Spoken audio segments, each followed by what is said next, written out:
ਇੱਕ ਸਮਾਂ ਸੀਗਾ ਕਿ ਮੈਂ ਜਿਹੜੇ 5 ਸਟਾਰ ਵਿੱਚ ਤੁਸੀਂ ਕਹੋ ਇੰਡੀਆ ਦੇ ਉੱਥੇ ਖਾਣਾ ਖਾ ਸਕਦਾ ਸੀਗਾ। ਲੇਕਿਨ ਇੱਕ ਸਮਾਂ ਇਹ ਵੀ ਆਇਆ ਕਿ ਮੈਂ ਹੋਟਲਾਂ 'ਚ ਭਾਂਡੇ ਮਾਂਜ ਰਿਹਾ ਸੀਗਾ।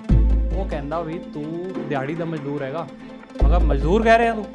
ਮੈਂ ਤੈਨੂੰ ਸਿਖਾਇਆ ਇੰਨੀ ਤੈਨੂੰ ਸ਼ੁਕਰਗੁਜ਼ਾਰ ਹੋਣਾ ਚਾਹੀਦਾ। ਤੂੰ ਕਹਿ ਰਿਹਾ ਮਜ਼ਦੂਰ ਆ। ਲੱਖ ਰੁਪਇਆ ਮੈਂ ਲਾਤਾ, ਉਹ ਬੰਦੇ ਆਏ ਨਹੀਂ, ਐਗਜ਼ੀਕਿਊਟ ਹੋਇਆ ਨਹੀਂ, ਪੈਸੇ ਮਾਰੇ ਗਏ ਮੇਰੇ ਲੱਖ ਰੁਪਏ ਵੀ, ਨਾਲ ਬੇਇੱਜ਼ਤੀ ਹੋਈ ਉਹ ਅਲੱਗ। ਜੁਰਮਾਨਾ ਕਿਸ ਤਰ੍ਹਾਂ ਹੁੰਦਾ ਸੀਗਾ ਮੈਨੂੰ ਪਤਾ ਵੀ ਨਹੀਂ, ਮੈਂ ਬਚ ਗਿਆ ਬਸ। ਸਰਕਾਰੀ ਲੋਕਾਂ ਨੇ ਮੈਨੂੰ ਜੇਲ੍ਹ ਨਹੀਂ ਕਰਾਈ, ਬਸ ਉਹ ਬਚ ਗਿਆ। ਬਾਕੀ ਮੇਰਾ ਜਿੰਨਾ ਨੁਕਸਾਨ ਬੇਇੱਜ਼ਤੀ ਹੋਣੀ ਸੀ ਸਾਰੀ ਹੋ ਗਈ। ਮੈਂ ਇਹ ਵੀ ਨਹੀਂ ਕਹਿ ਸਕਦਾ ਸੀ ਮੈਂ ਹੋਟਲ ਦਾ ਮਾਲਕ ਹਾਂ।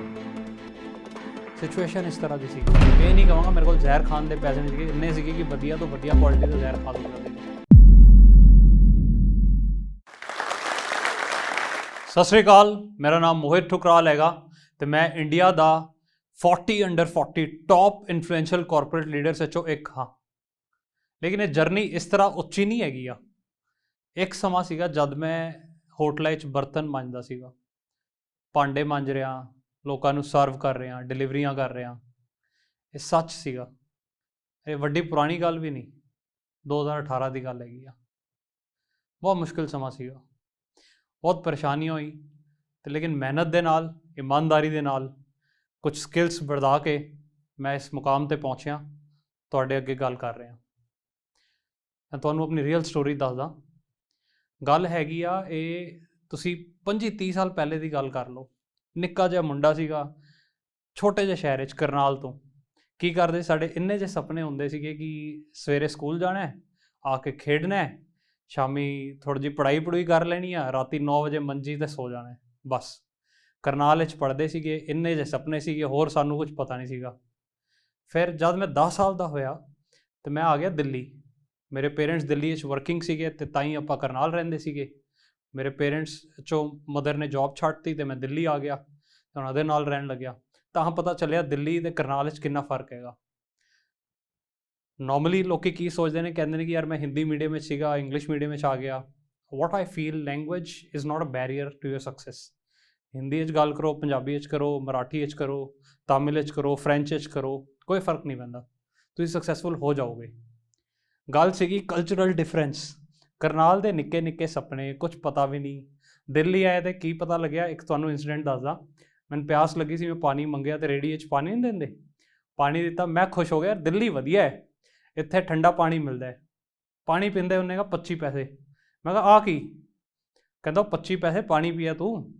ਮੈਂ ਘਬਰਾ ਗਿਆ, ਮੈਂ ਕਿਹਾ ਕਰਨਾਲ 'ਤੇ ਆਪਾਂ ਫਰੀ ਵਿੱਚ ਪੀਂਦੇ ਸੀਗੇ। ਫਿਰ ਥੋੜ੍ਹਾ ਟਾਈਮ ਬਾਅਦ ਫਿਰ ਆਪਣਾ ਇੱਕ ਸਿਚੁਏਸ਼ਨ ਹੋਈ, ਮੈਨੂੰ ਪਿਸ਼ਾਬ ਆਇਆ ਸੀਗਾ ਅਤੇ ਬਾਥਰੂਮ ਵੀ ਚਲੇ ਗਏ, ਪਬਲਿਕ ਟੋਇਲਟ, ਉਹ ਵੀ ਮੰਗੇ 25 ਪੈਸੇ।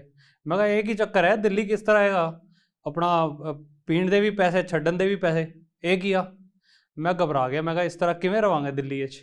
ਖੈਰ ਪੇਰੈਂਟਸ ਸੀਗੇ ਅਤੇ ਸਾਰਾ ਕੁਝ ਚੱਲ ਰਿਹਾ ਸੀਗਾ, ਚੱਲਦਾ ਰਿਹਾ, ਲਾਈਫ ਚੱਲਦੀ ਰਹੀ।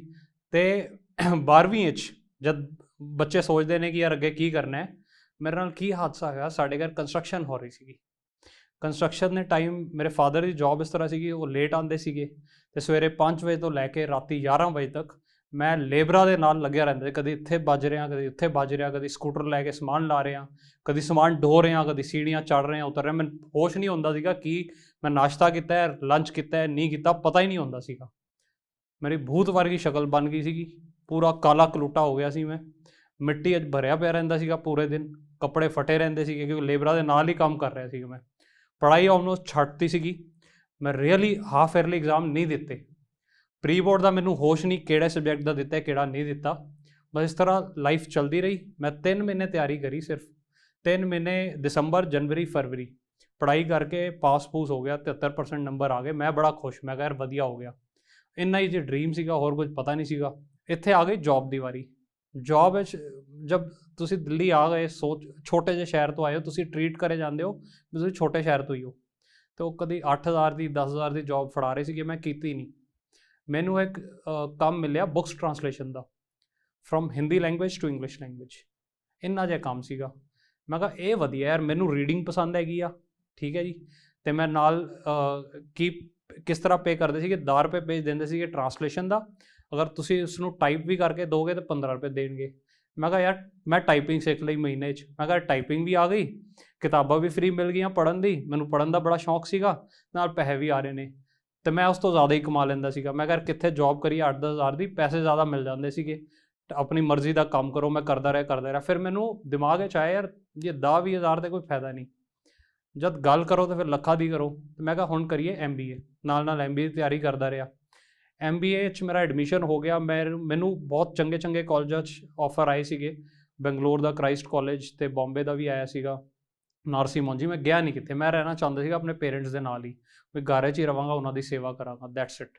ਸੋ I had no much bigger dreams than my family. ਇਹ ਗੱਲ ਹੋ ਗਈ ਜੀ, ਠੀਕ ਹੈ। ਮੈਂ MIT ਯੂਨੀਵਰਸਿਟੀ 'ਚ ਐਡਮਿਸ਼ਨ ਲੈ ਲਿਆ, ਉਹ ਬਹੁਤ ਚੰਗਾ ਕਾਲਜ ਨਿਕਲਿਆ। ਤੇ ਜਦ ਕੰਮ ਸ਼ੁਰੂ ਕੀਤਾ 2-2.5 ਸਾਲ ਵਧੀਆ ਕੰਮ ਕੀਤਾ, ਤੇ ਫਿਰ ਇੱਕ ਦਿਨ ਮੈਨੂੰ ਨਾ ਇੱਕ ਮੌਕਾ ਮਿਲਿਆ ਇੱਕ ਵੱਡੀ ਜੀ ਕੰਪਨੀ 'ਚ ਟ੍ਰੇਨਿੰਗ ਦੇਣ ਦਾ। ਉੱਥੇ ਲੋਕੀ ਮੇਰੇ ਕੋਲ ਸਿੱਖ ਰਹੇ ਸੀਗੇ। ਕੰਮ ਕੁਮ ਹੋ ਗਿਆ, ਦਿਨ ਖਤਮ ਹੋ ਗਿਆ, ਮੁੱਕ ਗਿਆ। ਫਿਰ ਉਹ ਗੱਲ ਕਰਦੇ ਵੀ ਟ੍ਰੇਨਿੰਗ ਵਿੱਚ ਕਿਸ ਤਰ੍ਹਾਂ ਤੂੰ ਆਇਆ। ਮੈਂ ਸਟੋਰੀ ਸੁਣਾਈ, ਕਹਿੰਦੇ ਵਧੀਆ ਹੈ। Then he said Mohit you are highly paid labour. ਮੈਨੂੰ ਗੱਲ ਨਹੀਂ ਸਮਝ ਆਈ ਕੀ ਕਹਿ ਰਿਹਾ। ਉਹ ਕਹਿੰਦਾ ਵੀ ਤੂੰ ਦਿਹਾੜੀ ਦਾ ਮਜ਼ਦੂਰ ਹੈਗਾ। ਮੈਂ ਕਿਹਾ ਮਜ਼ਦੂਰ ਕਹਿ ਰਿਹਾ ਤੂੰ, ਮੈਂ ਤੈਨੂੰ ਸਿਖਾਇਆ ਇੰਨੀ ਤੈਨੂੰ ਸ਼ੁਕਰਗੁਜ਼ਾਰ ਹੋਣਾ ਚਾਹੀਦਾ, ਤੂੰ ਕਹਿ ਰਿਹਾ ਮਜ਼ਦੂਰ ਆ। ਕਹਿੰਦਾ ਤੂੰ ਹੈਗਾ। ਮੈਂ ਕਿਹਾ ਯਾਰ ਇਸ ਤਰ੍ਹਾਂ ਤੇ ਨਾ ਕਹੋ ਨਾ, ਮੈਂ ਫਿਰ ਟ੍ਰੇਨਿੰਗ ਤੇ ਦੇਣ ਆਉਣਾ ਨਹੀਂ ਇੱਥੇ ਦੁਬਾਰਾ, ਲੇਕਿਨ you explain me why are you calling me a labourer. ਉਹ ਕਹਿੰਦਾ ਯਾਰ ਮਜ਼ਦੂਰ ਦਿਹਾੜੀ ਲੈਂਦਾ 300 ਰੁਪਏ 400 ਰੁਪਏ, ਤੂੰ ਲੈਂਦਾ 5000 10,000, ਇਹੀ ਗੱਲ ਹੈਗੀ ਨਾ। ਮੈਂ ਕਿਹਾ ਆਹੋ। ਕਹਿੰਦਾ ਕਿ ਵੀ ਦੇਖ ਉਹ 300 ਰੁਪਏ ਲੈਂਦਾ, ਤੂੰ 3000 ਰੁਪਏ ਲੈਂਦਾ, ਕੰਮ ਦੋਨੋਂ ਪੂਰਾ ਦਿਨ ਕਰਦੇ ਹੋ, ਮਿਹਨਤ ਕਰਦੇ ਹੋ। ਉਹ ਕੰਮ ਨਹੀਂ ਕਰੇਗਾ ਉਹਨੂੰ ਪੈਸੇ ਨਹੀਂ ਮਿਲਣਗੇ, ਤੂੰ ਨਹੀਂ ਕਰੇਗਾ ਤੈਨੂੰ ਵੀ ਨਹੀਂ ਮਿਲਣੇ। ਮੈਂ ਕਿਹਾ ਫਿਰ ਕੀ ਕਰੀਏ। ਕਹਿੰਦਾ ਯਾਰ ਕੁਛ ਐਸਾ ਕਰ ਜਿਸ ਤੋਂ ਤੇਰੇ ਕੋਲ ਪੈਸਿਵ ਇਨਕਮ ਆਏ। ਮੈਂ ਕਿਹਾ ਉਹ ਪੈਸਿਵ ਇਨਕਮ ਦੀ ਗੱਲ ਤਾਂ ਠੀਕ ਹੈ। ਫਿਰ ਮੈਨੂੰ ਯਾਦ ਆਇਆ ਮੈਂ ਨੈਟਵਰਕਿੰਗ ਕਰਦਾ ਸੀਗਾ, ਉਹ ਸਾਰੀ ਚੀਜ਼ਾਂ ਸਿੱਖੀ ਹੋਈ ਸੀਗੀ, passive income, royalty and creating network. ਤੇ ਮੈਂ ਕਿਹਾ ਯਾਰ ਫਿਰ ਦੱਸ ਕੀ ਕਰੀਏ। ਕਹਿੰਦਾ ਵੇਖ ਲੈ ਤੂੰ ਜਿਹੜਾ ਬਿਜ਼ਨਸ ਕਰਨਾ ਹੈ ਬਿਜ਼ਨਸ ਕਰ, ਉਂਝ ਵੀ ਕਰ ਰਿਹਾ ਤੂੰ ਹੋਰ ਮਿਹਨਤ ਕਰ ਲੈ ਥੋੜ੍ਹੀ ਜਿਹੀ, ਤੇਰੀ ਪੈਸਿਵ ਇਨਕਮ ਬਣ ਜਾਏਗੀ, ਤੈਨੂੰ ਜ਼ਿਆਦਾ ਟਾਈਮ ਕੰਮ ਨਹੀਂ ਕਰਨਾ ਪੈਣਾ, ਤੂੰ ਰਿਟਾਇਰ ਹੋ ਜਾਏਗਾ ਛੇਤੀ। ਮੈਂ ਕਿਹਾ ਠੀਕ ਹੈ। ਫਿਰ ਮੇਰੇ ਕੋਲ ਪੈਸੇ ਪੂਸੇ ਬਹੁਤ ਸੀਗੇ, ਮੇਰਾ ਵਿਆਹ ਹੋ ਗਿਆ ਸੀ, ਵੋਟੀ ਬਹੁਤ ਵਧੀਆ, ਬਹੁਤ ਸਪੋਰਟ ਕਰਦੀ ਸੀ ਕਿ ਮੈਂ ਕਿਹਾ ਯਾਰ ਹੁਣ ਫਿਰ ਕਰ ਹੀ ਲਈਏ। ਤੇ ਮੈਂ ਇੱਕ ਰੈਸਟੋਰੈਂਟ ਖੋਲ੍ਹਿਆ ਪਾਰਟਨਰਸ਼ਿਪ ਵਿੱਚ। ਮੈਂ ਕਿਹਾ ਰੈਸਟੋਰੈਂਟ ਵਿੱਚ ਕੀ ਹੁੰਦਾ ਹੈ, ਉਹ ਤੁਹਾਨੂੰ ਖਾਣਾ ਸਰਵ ਕਰਦੇ ਨੇ, ਅਗਲੇ ਦਿਨ ਤੁਹਾਡਾ ਢਿੱਡ ਖਰਾਬ ਹੋ ਜਾਂਦਾ ਹੈ, ਅਤੇ ਆਪਾਂ ਸਰਵ ਕਰਨਗੇ ਕੁਆਲਿਟੀ ਫੂਡ। ਕੋਈ ਗਲਤ ਗੱਲ ਤਾਂ ਹੈਗੀ ਨਹੀਂ, ਬਿਜ਼ਨਸ ਵੀ ਠੀਕ ਹੈਗਾ, ਪੈਸਿਵ ਇਨਕਮ ਦਾ ਹੈਗਾ, and food industry is evergreen market.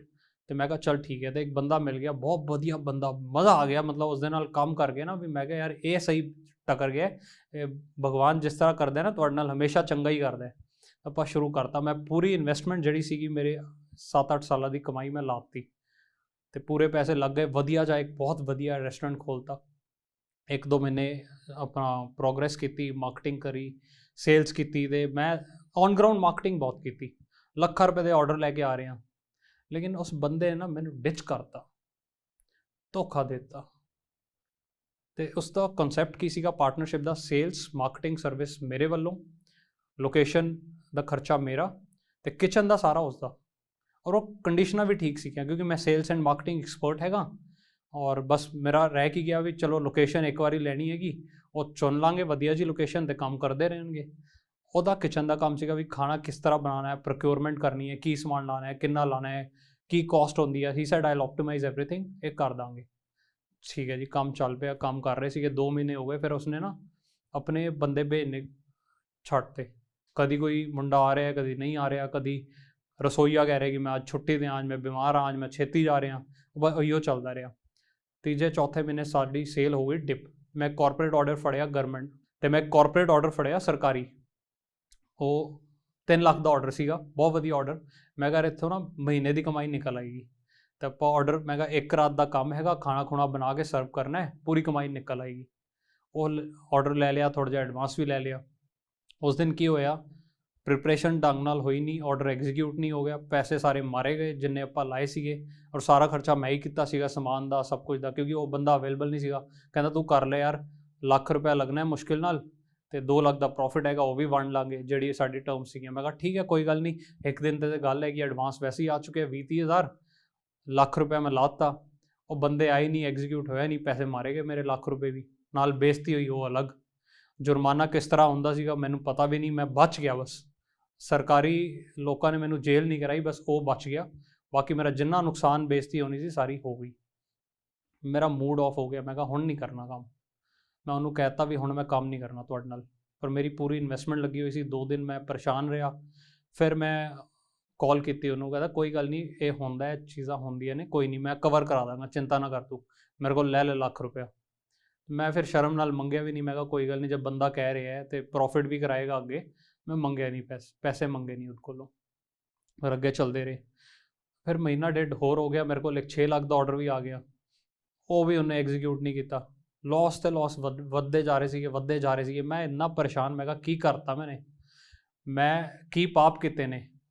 ਮੈਂ ਕਦੀ ਕਿਸੇ ਨਾਲ ਗਲਤ ਕੀਤਾ ਨਹੀਂ, ਕਦੀ ਗਲਤ ਸੋਚਿਆ ਨਹੀਂ, ਫਿਰ ਮੈਂ ਕੀ ਕਰਤਾ ਕਿ ਵੀ ਇੰਨੇ ਦੁੱਖ ਆ ਰਹੇ ਨੇਗੇ। ਅਤੇ ਉਸ ਟਾਈਮ 'ਤੇ ਮੇਰੀ ਸਿਚੁਏਸ਼ਨ ਇਹ ਸੀਗੀ ਕਿ ਮੇਰੇ ਕੋਲ ਪੈਸੇ ਹੈਗੇ ਨਹੀਂ ਸੀ। ਮੇਰੇ ਬੈਂਕ 'ਚ ਬਚੇ ਸੀਗੇ ਕੇਵਲ 10,000 ਰੁਪਏ।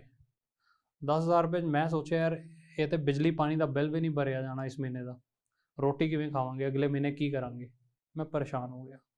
ਮੈਂ ਹੱਥ ਖੜੇ ਕਰਤੇ, ਹੱਥ ਜੋੜਤੇ। ਮੈਂ ਕਿਹਾ ਭਾਜੀ ਤੁਸੀਂ ਇੱਕ ਗੱਲ ਦੱਸੋ, ਕੰਮ ਤਾਂ ਹੁਣ ਤੁਸੀਂ ਕਰਨਾ ਨਹੀਂ, ਮੈਨੂੰ ਬਖਸ਼ ਦਿਓ, ਇਹ ਸਾਰਾ ਮੁਕਾਓ ਕਿੱਸਾ, ਕਿਰਾਇਆ ਕਰੂਆ ਮੇਰੇ ਕੋਲ ਭਰਿਆ ਨਹੀਂ ਜਾਣਾ, ਤੁਸੀਂ ਪਲੀਜ਼ ਮੁਕਾਓ, ਜਿਹੜਾ ਸਮਾਨ ਹੈਗਾ ਸਾਰਾ ਵੇਚੀਏ, ਆਪਸ ਵਿੱਚ ਵੰਡ ਲਾਂਗੇ ਪੈਸੇ, ਅਤੇ ਮੈਂ ਕੁਛ ਕੰਮ ਕੁਮ ਦੂਜਾ ਸ਼ੁਰੂ ਕਰਾਂ, ਕੁਛ ਜਿਸ ਕਾਬਿਲ ਹਾਂ ਉਹ 'ਤੇ ਕਰਾਂ।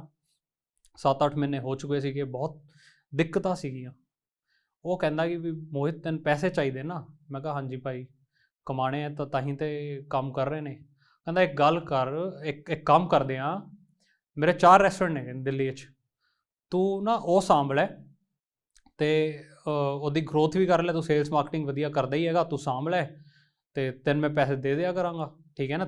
ਮਤਲਬ ਤਾਂ ਪੈਸਾ ਤਾਂ ਹੀ ਹੈਗਾ ਨਾ, ਤੈਨੂੰ ਪੈਸੇ ਮਿਲ ਰਹੇ ਨੇ, ਅਤੇ ਨਾਲ ਇਹ ਰੈਸਟੋਰੈਂਟ ਵੀ ਚਲਾ ਦਾਂਗੇ। ਮੈਂ ਮੰਨ ਗਿਆ ਗੱਲ। ਅਤੇ ਇੱਥੇ ਮੈਂ ਕਿਰਾਇਆ ਤਾਂ ਬਾਹਰ ਹੀ ਰਿਹਾ ਸੀਗਾ, ਖਰਚਾ ਚੱਲ ਹੀ ਰਿਹਾ ਸੀਗਾ, ਕਿਸ ਤਰ੍ਹਾਂ ਪੈਸੇ ਪੂਸੇ ਮੰਗ ਕੇ ਉਧਾਰ ਕਰਕੇ ਮੈਂ ਥੋੜ੍ਹਾ ਕਿਰਾਇਆ ਭਰਿਆ। ਉੱਥੋਂ ਜਾਣ ਲੱਗਿਆ, ਉੱਥੇ ਫਿਰ ਵਹੀ ਡਰਾਮੇ ਸ਼ੁਰੂ, ਅਤੇ ਕਦੀ ਬੰਦੇ ਨਹੀਂ ਆ ਰਹੇ, ਕਦੀ ਸਫਾਈ ਨਹੀਂ ਹੈਗੀ। ਅਤੇ ਫਿਰ ਮੈਂ ਉਸ ਟਾਈਮ ਮੈਂ ਡਿਲੀਵਰੀ ਆਪ ਕਰਦਾ ਸੀਗਾ। ਜਿਹੜੀ ਸੁਸਾਇਟੀ ਹੈ, ਜਿਹੜੇ ਘਰ ਜਾਵਾਂ, ਉਹ ਸਾਰੇ ਅਕੜ ਕੇ ਗੱਲ ਕਰਦੇ ਸੀਗੇ ਕਿ ਕੌਣ ਆ ਤੂੰ। ਮੈਂ ਬੜਾ ਪੋਲਾਈਟਲੀ ਗੱਲ ਕਰਦਾ ਸੀਗਾ, ਬੜਾ ਸੌਫਟ ਸਪੋਕਨ ਸੀਗਾ। ਉਹ ਕਹਿੰਦੇ ਯਾਰ ਤੂੰ ਗੱਲ ਤਾਂ ਠੀਕ ਕਰਦਾ ਹੈ, ਫਿਰ ਇਹ ਡਿਲੀਵਰੀਆਂ ਕਿਉਂ ਕਰ ਰਿਹਾ। ਮੈਂ ਬੜਾ ਇਨਸਲਟਡ ਫੀਲ ਕਰਦਾ ਸੀਗਾ। ਮੈਂ ਸਟੋਰੀ ਨਹੀਂ ਦੱਸੀ ਆਪਣੀ, ਮੈਂ ਕਾਰਪੋਰੇਟ ਪ੍ਰੋਫੈਸ਼ਨਲ ਰਿਹਾ। I have served large brands, I have served over 100 brands and I have closed orders worth rupees crores। But ਅੱਜ ਮੈਂ 100 ਰੁਪਏ ਦੀ ਡਿਲੀਵਰੀਆਂ ਕਰ ਰਿਹਾ, ਅਤੇ ਉਹ ਵੀ ਗੱਲਾਂ ਸੁਣ ਰਿਹਾ ਲੋਕਾਂ ਦੀ। ਗਾਰਡ ਅੰਦਰ ਨਹੀਂ ਜਾਣ ਦਿੰਦਾ ਸੀਗਾ, ਉਹਦੇ ਆਪਣੇ ਨਖਰੇ ਹੁੰਦੇ ਸੀਗੇ। ਇੱਕ ਸਮਾਂ ਸੀਗਾ ਕਿ ਮੈਂ ਜਿਹੜੇ 5 ਸਟਾਰ ਤੁਸੀਂ ਕਹੋ ਇੰਡੀਆ ਦੇ, ਉੱਥੇ ਖਾਣਾ ਖਾ ਸਕਦਾ ਸੀਗਾ। ਲੇਕਿਨ ਇੱਕ ਸਮਾਂ ਇਹ ਵੀ ਆਇਆ ਕਿ ਮੈਂ ਹੋਟਲਾਂ 'ਚ ਭਾਂਡੇ ਮਾਂਜ ਰਿਹਾ ਸੀਗਾ, ਟੇਬਲਾਂ ਸਾਫ਼ ਕਰ ਰਿਹਾ ਸੀਗਾ, ਡਿਲੀਵਰੀਆਂ ਕਰ ਰਿਹਾ ਸੀਗਾ। ਈਵਨ ਮੈਂ ਇਹ ਵੀ ਨਹੀਂ ਕਹਿ ਸਕਦਾ ਸੀ ਮੈਂ ਹੋਟਲ ਦਾ ਮਾਲਕ ਹਾਂ। ਸਿਚੁਏਸ਼ਨ ਇਸ ਤਰ੍ਹਾਂ ਦੀ ਸੀਗੀ, ਬੜੀ ਬੁਰੀ ਹੋਈ ਮੇਰੇ ਨਾਲ। ਸੁਸਾਈਡਲ ਥਾਟਸ ਆ ਗਈ, ਦਿਲ ਨਹੀਂ ਕਰ ਰਿਹਾ ਸੀ ਕਿ ਕੁਝ ਕਰੀਏ ਅੱਗੇ ਲਾਈਫ ਵਿੱਚ। ਔਰ ਮੈਂ ਇਹ ਨਹੀਂ ਕਹਾਂਗਾ ਮੇਰੇ ਕੋਲ ਜ਼ਹਿਰ ਖਾਣ ਦੇ ਪੈਸੇ ਨਹੀਂ ਸੀਗੇ, ਇੰਨੇ ਸੀਗੇ ਕਿ ਵਧੀਆ ਤੋਂ ਵਧੀਆ ਕੁਆਲਿਟੀ ਦਾ ਜ਼ਹਿਰ ਖਾ ਸਕਦਾ ਸੀਗਾ। ਲੇਕਿਨ ਕੀ ਕਰੀਏ, ਸਿਚੁਏਸ਼ਨ ਇਸ ਤਰ੍ਹਾਂ ਸੀ। ਮੈਂ ਦੋਸਤਾਂ ਨਾਲ ਗੱਲ ਕੀਤੀ। ਮੇਰਾ ਇੱਕ ਦੋਸਤ ਹੈਗਾ ਵਿਕਾਸ, ਉਹਨੂੰ ਮੈਂ ਵੱਡੇ ਭਰਾ ਦੀ ਤਰ੍ਹਾਂ ਟਰੀਟ ਕਰਦਾ, ਬਹੁਤ ਸਪੋਰਟ ਕਰਦਾ ਮੈਨੂੰ ਹਰ ਵੇਲੇ। ਉਹਨੇ ਫਿਰ ਸਮਝਾਇਆ ਵੀ ਮੋਹਿਤ ਇੱਕ ਕੰਮ ਕਰ ਦੇ, ਟਾਈਮ ਤੇਰਾ ਬਦਲ ਜਾਊਗਾ, ਥੋੜ੍ਹੀ ਮਿਹਨਤ ਕਰ, ਕੁਛ ਨਾ ਕੁਛ ਤੇ ਕੋਸ਼ਿਸ਼ ਕਰੀਏ, ਆਪਾਂ ਅੱਗੇ ਵੱਧ ਜਾਵਾਂਗੇ, ਮੈਂ ਤੈਨੂੰ ਹੈਲਪ ਕਰਾਂਗਾ। ਹੈਲਪ ਤਾਂ ਚਲੋ ਉਹ ਮੋਰਲੀ ਹਮੇਸ਼ਾ ਹੀ ਸਪੋਰਟ ਕਰਦਾ ਰਿਹਾ, ਤਾਂ ਥੋੜ੍ਹਾ ਜਿਹਾ ਕੌਨਫੀਡੈਂਸ ਆਇਆ। ਮੈਂ ਉਹ ਕੰਮ ਕੁਮ ਛੱਡਤਾ। ਮੈਂ ਕਿਹਾ ਵੀ ਹੁਣ ਆਪਾਂ ਸੈਪਰੇਟ ਹੋ ਰਹੇ ਹਾਂ, ਅੱਗੇ ਵੱਧ ਰਹੇ ਹਾਂ। ਅਤੇ ਮੈਂ ਉਸ ਟਾਈਮ ਕੀ ਕੀਤਾ, ਮੇਰੇ ਕੋਲ ਇੱਕ ਚੀਜ਼ ਸੀਗੀ, ਇੱਕ ਆਈਡੀਆ ਆਇਆ। ਮੈਂ ਕਹਿ ਰਿਹਾ ਦੇਖ ਮੇਰੇ ਕੋਲ ਕੰਮ ਤਾਂ ਹੈਗਾ ਨਹੀਂ, ਠੀਕ ਹੈ, ਟਾਈਮ ਹੈਗਾ ਬਹੁਤ, ਜੋਬ ਅੱਜ ਕੱਲ੍ਹ ਹੈਗੀ ਨਹੀਂ, ਨया ਬਿਜ਼ਨਸ ਸਟਾਰਟ ਕਰਨ ਦੇ ਪੈਸੇ ਨਹੀਂ ਹੈਗੇ, ਅਤੇ ਮੈਂ ਥੋੜ੍ਹਾ ਸਕਿੱਲ ਬਿਲਡਿੰਗ ਸ਼ੁਰੂ ਕਰਤੀ। ਅਤੇ ਮੈਂ ਕੋਈ ਕੋਰਸ ਕਰ ਲਿਆ ਡਿਜੀਟਲ ਮਾਰਕੀਟਿੰਗ ਦਾ, ਮੈਂ ਉਹਨੂੰ ਲਰਨ ਕੀਤਾ। ਮੇਰੀ ਗ੍ਰੈਸਪਿੰਗ ਪਾਵਰ ਬਹੁਤ ਵਧੀਆ ਹੈਗੀ, ਅਤੇ ਰੱਬ ਦੀ ਮਿਹਰ ਨਾਲ ਮੈਂ ਸਮਝ ਗਿਆ, ਅਤੇ ਮੈਂ ਫਿਰ ਇੰਟਰਵਿਊ ਵਿੱਚ ਅਪਲਾਈ ਕਰਨਾ ਸ਼ੁਰੂ ਕਰਤਾ। ਯੂ ਵੋਂਟ ਬਿਲੀਵ, ਮੈਨੂੰ ਇੱਕ ਕੰਟਰੈਕਚੁਅਲ ਜੋਬ ਮਿਲੀ। ਉਹ ਰਿਪਲੇਸਮੈਂਟ ਸੀਗੀ ਕਿਸ ਦੀ, ਇੱਕ ਕੁੜੀ ਸੀਗੀ, ਉਹ ਮੈਟਰਨਿਟੀ ਲੀਵ 'ਤੇ ਸੀਗੀ, ਅਤੇ ਮੈਂ ਫਿਰ ਉਹ ਜੋਬ ਲਈ ਅਪਲਾਈ ਕੀਤਾ 6 ਮਹੀਨੇ ਵਾਸਤੇ। ਮੈਂ ਕਿਹਾ ਚੱਲ ਯਾਰ ਕੁਛ ਤਾਂ ਆਏਗਾ, ਅਤੇ ਮੈਂ ਉਹ ਸਕਿੱਲ ਦੇ ਬੇਸਿਸ 'ਤੇ ਇੰਟਰਵਿਊ ਇੰਨਾ ਵਧੀਆ ਗਿਆ that organization was from UK, one of the best organizations in educational industry, and they are serving in so many countries almost across the globe. They offered me a position to handle South Asia market. ਮੈਂ ਇੰਨਾ ਖੁਸ਼ ਹੋਇਆ, ਮੈਂ ਕਿਹਾ ਯਾਰ ਮੌਜ ਹੋ ਗਈ ਹੁਣ ਤਾਂ। ਲੇਕਿਨ ਉਹ 6 ਮਹੀਨੇ ਪੂਰੇ ਹੋ ਗਏ, ਪਤਾ ਨਹੀਂ ਲੱਗਿਆ ਕਿਸ ਤਰ੍ਹਾਂ ਹੋ ਗਏ। ਜਦ ਤੁਹਾਡਾ ਟਾਈਮ ਚੰਗਾ ਹੁੰਦਾ ਨਾ, ਕਿਵੇਂ ਬੀਤਦਾ ਤੁਹਾਨੂੰ ਪਤਾ ਨਹੀਂ ਲੱਗਦਾ। ਜਦ ਮਾੜਾ ਹੁੰਦਾ ਤੁਸੀਂ ਰੋਂਦੇ ਹੋ ਕਿ ਯਾਰ ਇਹ ਜਾ ਹੀ ਨਹੀਂ ਰਿਹਾ, ਇੱਕ ਦਿਨ, ਇੱਕ ਘੰਟਾ ਔਖਾ ਹੋ ਜਾਂਦਾ ਹੈ। ਤੇ ਉਹ 6 ਮਹੀਨੇ ਕਿਵੇਂ ਬੀਤ ਗਏ ਮੈਨੂੰ ਪਤਾ ਨਹੀਂ ਲੱਗਿਆ। ਫਿਰ ਮੈਂ ਉਸ ਦੋਸਤ ਨੂੰ ਫੋਨ ਕੀਤਾ, ਮੈਂ ਕਿਹਾ ਯਾਰ ਹੁਣ ਕੀ ਕਰੀਏ? ਕਹਿੰਦਾ ਫਿਰ ਹੋਰ ਲੱਭ, ਹੁਣ ਤਾਂ ਤੇਰੇ ਕੋਲ ਜੋਬ ਹੈਗੀ ਸੀ, ਹੁਣ ਤਾਂ ਤੇਰੇ ਕੋਲ ਐਕਸਪੀਰੀਅੰਸ ਹੈਗਾ, ਲੱਭ। ਤੇ ਮੈਂ ਠੀਕ ਹੈ ਵੀ ਦੂਜੀ ਜੋਬ ਲੱਭਾਂਗੇ। ਉਹ ਕਿਸੇ ਨੇ ਮੈਨੂੰ ਛੱਡਿਆ, ਲਿੰਕਡਇਨ ਤੋਂ ਮੇਰੀ ਪ੍ਰੋਫਾਈਲ ਵੇਖੀ, ਲਿੰਕਡਇਨ ਵਿੱਚ ਮੈਨੂੰ ਛੱਡਿਆ, ਗੱਲ ਕੀਤੀ, ਇੰਟਰਵਿਊ 'ਚ ਬੁਲਾਇਆ। ਤੇ ਉੱਥੇ ਵੀ ਮੇਰੇ ਕੋਲ ਖਾਸ ਕੀ ਸਕਿੱਲ ਸੀਗਾ, consultative approach.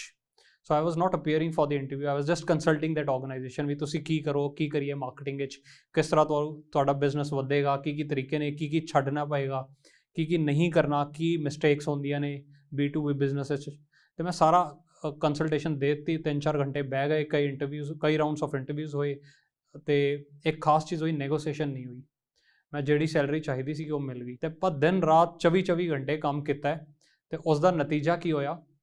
I am still serving one of the best positions in Indian market in marketing.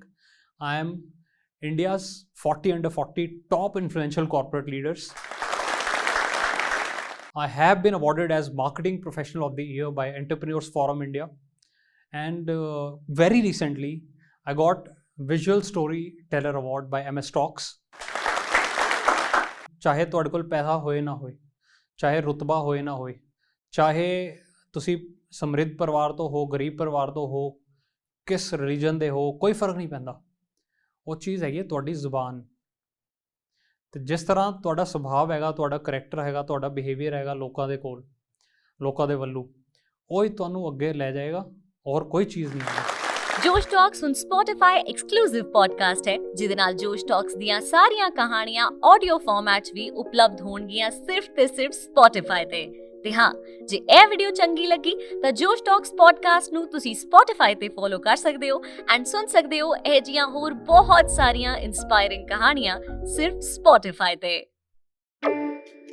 ਇਸ ਵੀਡੀਓ ਬਾਰੇ ਆਪਣੀ ਰਾਏ ਕਮੈਂਟ ਸੈਕਸ਼ਨ ਵਿੱਚ ਸਾਨੂੰ ਦੱਸੋ ਅਤੇ ਆਪਣੇ ਮਿੱਤਰਾਂ ਨਾਲ ਇਹ ਵੀਡੀਓ ਸ਼ੇਅਰ ਕਰਨਾ ਨਾ ਭੁੱਲਿਓ।